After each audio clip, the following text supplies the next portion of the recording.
Dominique Louis, autoportrait d'une costumière de théâtre. Un podcast en 2 épisodes proposé par le musée de Saint-Antoine-l'Abbaye, département de l'Isère. 2e épisode, un Moyen-Âge en costume.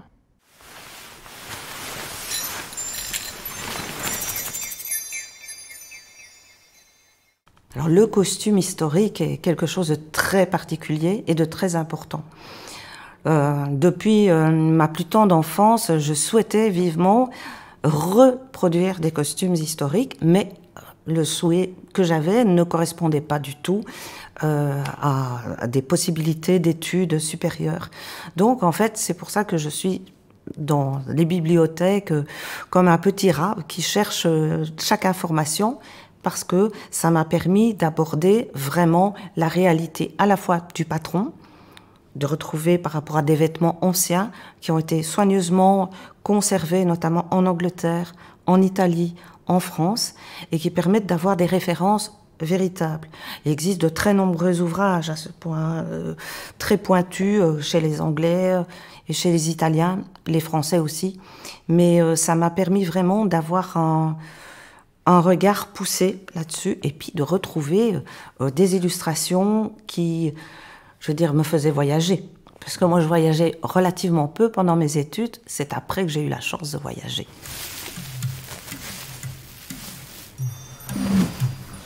Des époques plus riches, moi, j'ai une préférence pour la Renaissance et le Haut Moyen-Âge. Pourquoi ? Parce qu'il y a des grandes communications commerciales, il y a des voyages qui se sont faits, on a commencé à découvrir les épices, les soies, tous ces voyages qui ont permis d'enrichir toute une Europe. Et personnellement, moi j'avais un grand faible pour au Moyen-Âge, mais l'époque élisabéthaine, où pendant plusieurs années j'ai fait des petites conférences là-dessus, parce que il y a une accumulation en fait de richesses qui ont été glanées de part et d'autre de l'Europe. Et donc ça, c'est passionnant.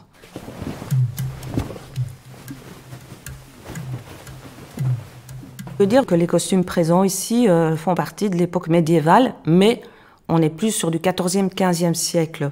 C'est-à-dire, on confine avec la Renaissance qui va arriver. Et donc, on a cette richesse qui est apportée sur les textiles, sur les formes aussi. Parce que ici, nous n'avons que des costumes, nous allons dire, de nobles personnes. C'est-à-dire qu'il y avait des moyens, entre guillemets, la cour, essentiellement, les costumes ecclésiastiques. Nous sommes dans un univers riche, ce qui permet aussi de proposer un nombre important de types d'étoffes, de types de broderies. Et évidemment, ça fait un petit peu rêver. Enfin, moi, ça me faisait rêver, mais j'espère que vous aussi. Les costumes peuvent donner un code, une stature, un nom de métier aussi, parce que c'était très important que, à l'époque notamment du Moyen-Âge et de la Renaissance, qu'il y ait des signes extérieurs qui permettent de savoir à quel corps de métier on appartenait. Et même aussi, certaines nuances de couleurs étaient très importantes. Par exemple, quand on parle de la pourpre, cette couleur d'un rouge assez présent, assez foncé, ça coûtait très cher, ce type de couleur, et il n'était en général utilisé que, par exemple, pour les ecclésiastiques. Le bleu royal était davantage utilisé, évidemment, pour les nobles personnes. Après, on imagine toujours que le Moyen-Âge porte des couleurs tristes. C'est tout le contraire. On est victime souvent de restaurations qui n'ont pas été faites sur, par exemple, des tableaux où le vernis s'est grisé et on se dit, le Moyen-Âge, c'est triste.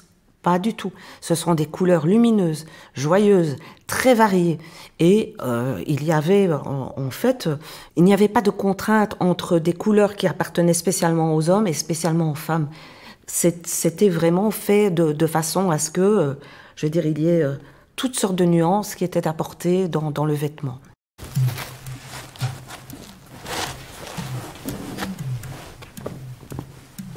L'aventure des nuits médiévales de Saint-Antoine, ça c'est pour moi une des plus belles aventures. Et surtout, bon, grâce à Alain Carré, qui est un metteur en scène, qui est aussi un récitant, et que je connais depuis très longtemps, puisque nous avons commencé à travailler ensemble à l'âge de 16 ans. Puisqu'à l'époque, il faisait déjà de très beaux spectacles en Belgique. Et un jour, il m'appelle et il me dit, écoute, il faut que tu viennes absolument.